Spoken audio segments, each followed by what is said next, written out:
To 50 million conversation today. And I'm thinking about money, not maybe not what you think.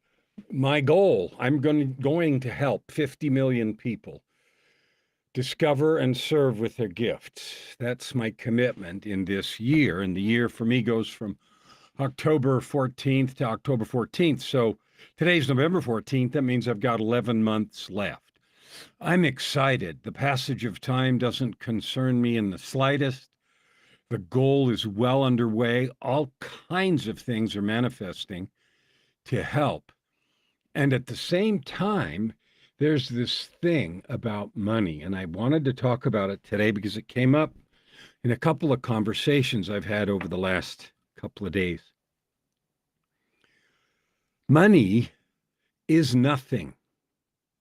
Let's just get that out of the way. It's an agreement.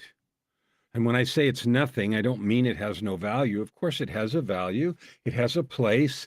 It does a lot of stuff. It buys access.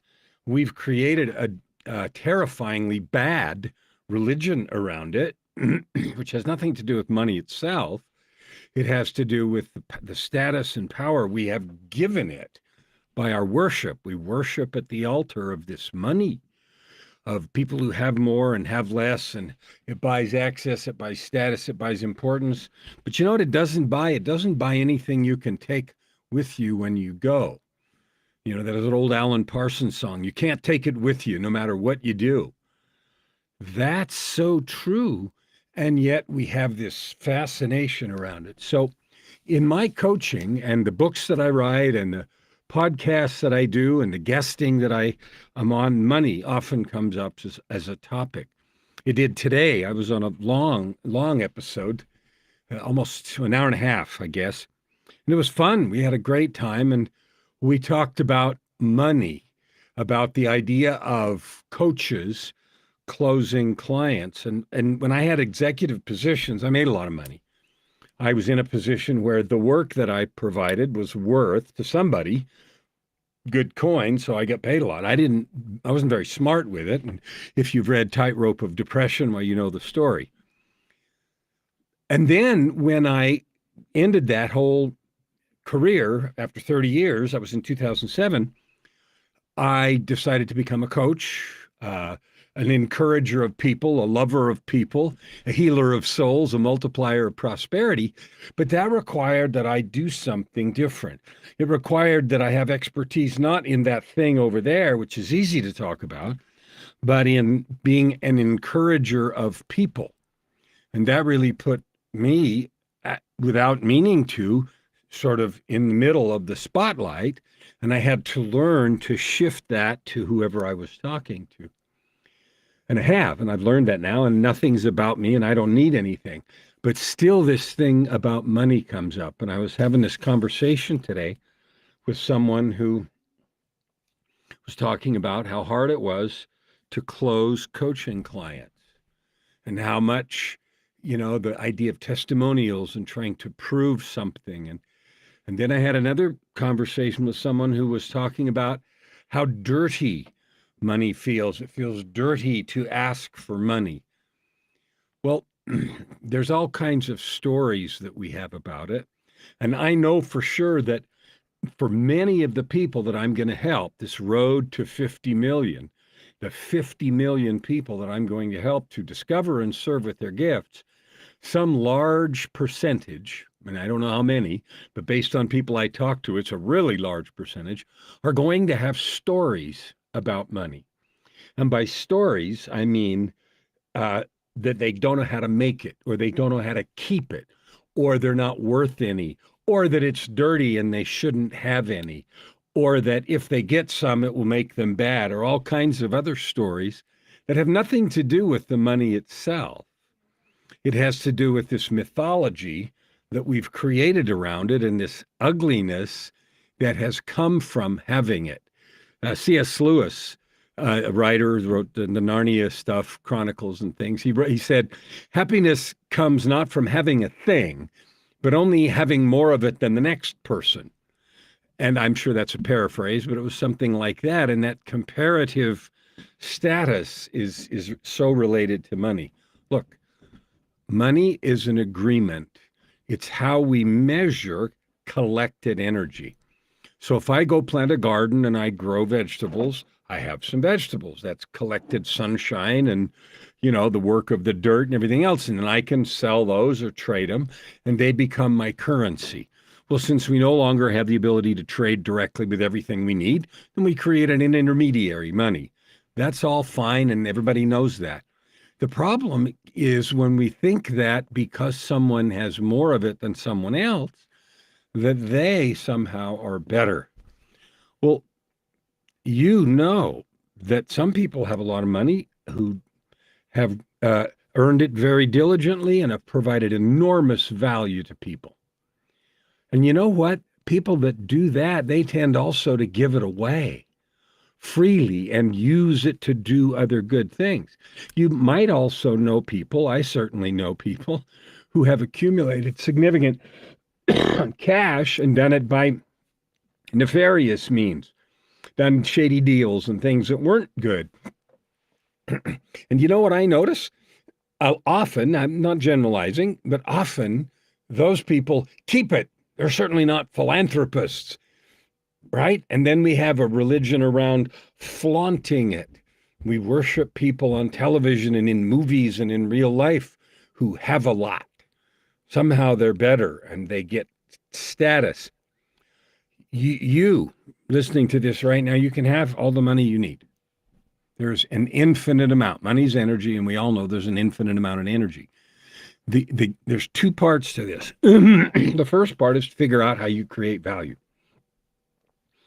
and then organize that creation of value. There's a million ways to measure that. Lifting people's hearts and blessing their souls and writing a book and creating a course and selling this and that and the other and investing in a stock at the right time. There's all kinds of ways to create value. So you can have it. And the ways to create value are well understood. There's not a mystery there. It's not difficult or complicated until we start mixing up part two, because part one, create value, and value leads to money. That's not a complicated equation. The piece that makes it complicated is when we contaminate that process of creating value and then trading it, which is essentially all that money does, when we contaminate that with our own worth. I'm not good enough to have that. I'm not smart enough, fast enough. I have been beat down. I've been told all these awful things, and then we believe them. And so that gets in the way of creating value. It also creates the stories about not asking for money, or that somehow money itself is dirty. Money isn't dirty. It's just an agreement. So I'm kind of fired up a little bit today, I guess, because of those conversations. And I'm certain my road to 50 million is going to include a lot of people who need to clean up, if they want to clean up their money story, if they're going to serve freely with their gifts. You don't have to turn your gifts and service into cash. You can if you want to. I know plenty of people who do this for a living, and then they're also wonderfully generous with time and love and service. I know other people who take their talent and use it in service and turn it into a business. Those are unrelated activities. You don't have to. You can. There's a million ways to do that. It reminds me of a client I have who helps retiring baby boomers learn to freelance. The first thing, and the baby boomer may have been someone in a corporate, and he's been a client for many years, and I've helped him build several programs, and he's really good at what he does. And I know many of the retiring people that are in many of his programs, and I've had the chance to speak to him a lot of times because of our long-standing relationship. But anyway, one of the things that someone who's been in a corporate job for 20 or 30 years, they think about freelancing, and the first thing they say is, I don't know what I would do. I can't do anything. There's nothing that I could do, online in the freelance market. And that's so funny because it takes my client about a half an hour or an hour asking them, talking to them, and working with them literally on the job sites to find 3 or 4 or 5 completely different areas where there are plenty of opportunities to make money doing what they know how to do. And they're just staggered by that revelation. So that's the same thing with making a living or making money if you want to with the gifts you have. Now, there are many gifts that have to do with love and encouragement and service and being good and building the things that are considered sort of woo-woo. But even those, excuse me, can be turned into money. I have a client right now that's writing a book and creating a course on women who are mothers, and they're trying to balance the work and the motherhood responsibilities in a way that they're doing a great job with both. Well, I think her book's great. It's in the editing process right now, and I think the course she has in mind is really good. It's going to help a lot of people. Now, she has a different job, but she could turn that into a business if she wanted to. And that's just coming out of her own personal experience of making mistakes and figuring out, ways to do that. And she tells stories about how she floundered and how she got some help and created a balance that worked for her. So I'm doing this today for 2 reasons. One, if you've got a struggle with money, know you're in the majority. Most people do. They don't have a healthy relationship with money. They have a crummy one. Even if they have a lot, there's something wrong with the relationship. At least that's been my experience. There's lots of that, and that money story is poison. It prevents us from living a what I call the ultimate life, a life of purpose, prosperity, and joy. You can have joy today, regardless of the amount of money you have and regardless of how much you are or aren't making. Joy is a function of who you decide you are, who you're being in the world. You can be joy just because you say so. And prosperity I use that word instead of cash in my definition, purpose, prosperity, and joy, because money is only one tiny element of prosperity. And purpose is something you choose, not something you find. I have a saying, clarity. People say, well, I'm not clear on my purpose. I say, clarity is overrated. It's not found, it's created.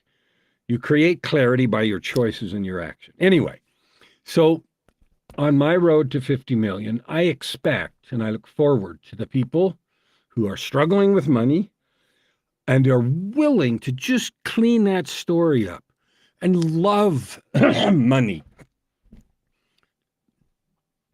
And I don't mean that in a negative way. I mean, love what the opportunity is, to what you can do with those resources. I love it when I have lots because I can do many things. I can love and serve when I don't. And when I do, I can do a lot more things. And it's so much more fun. But that's what I was saying to start with. People that I know that make a lot who are loving their lives also tend to give it away for good and have a cause or many causes and be busy adding good to the world. And that's what I hope to do. So again, I'll invite you. My commitment is in the next 11 months to finish getting my 50 million people that I've helped to discover and serve with their divine gifts. If you want to help, let me know. And if you have some ideas, let me know. And I know, based on my conversations today, that solving or helping people get square about what money is and what it isn't, and have a healthy and powerful relationship with this important tool that we have is a big piece of helping people have purpose, prosperity, and joy today, right here, right now. That's available for you. We'll see you tomorrow.